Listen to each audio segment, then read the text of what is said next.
Speaking of that, what did you think about the Fedor fight when Fedor was fighting Bigfoot? I mean, he gave up his back a couple of times. He had to. It was you think that's just he was just too big? It was too big. I truly believe so. Too big with Too technique.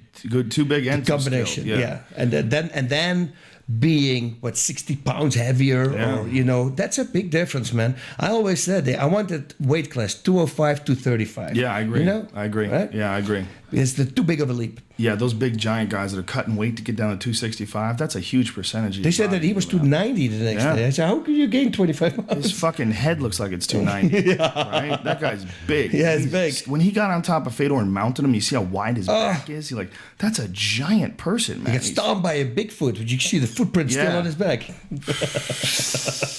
Poor Fedor, man. That was a tough thing to watch, and it's tougher even still to watch all those people that are behind him saying he's going to fight again. He should fight.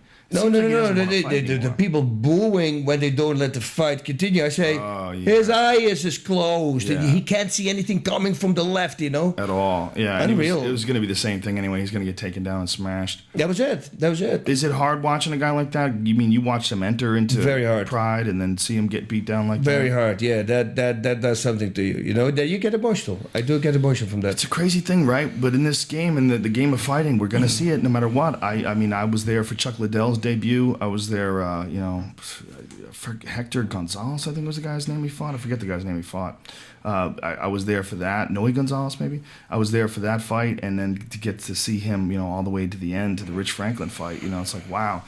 Seeing guys like at the top, at their most vibrant, when they're just dominant. And with Chuck, it's a mental thing. But I always say with Chuck, if he has the right person who can talk to him, that he's too hungry. Mm-hmm. Like if he smells the victory, he starts overcommitting. After it, and he gets caught. And all the knockouts he had is because of that. Yeah. If he would step back, relax, I mean, he was doing really good against Rich Franklin. This guy still can be the top guy. That's his only defect. With him, it's not that he lost his timing and lost that. It's only that he's too hungry. He's been knocking out people too easy. And that's the same. You can also see with the training when he fought Couture.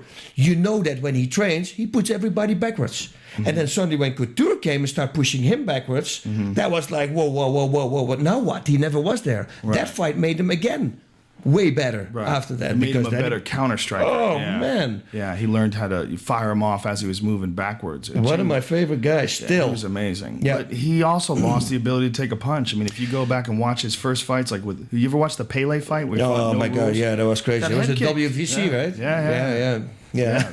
That was bare knuckle. Bare knuckle. Those guys with were crazy. The net underneath the rope so you couldn't escape. You get stuck in there, and Chuck's on top of Pele, punched him in the face with bare knuckles. People get stabbed in the eyes at the times all the time. Dudes would grab the ball.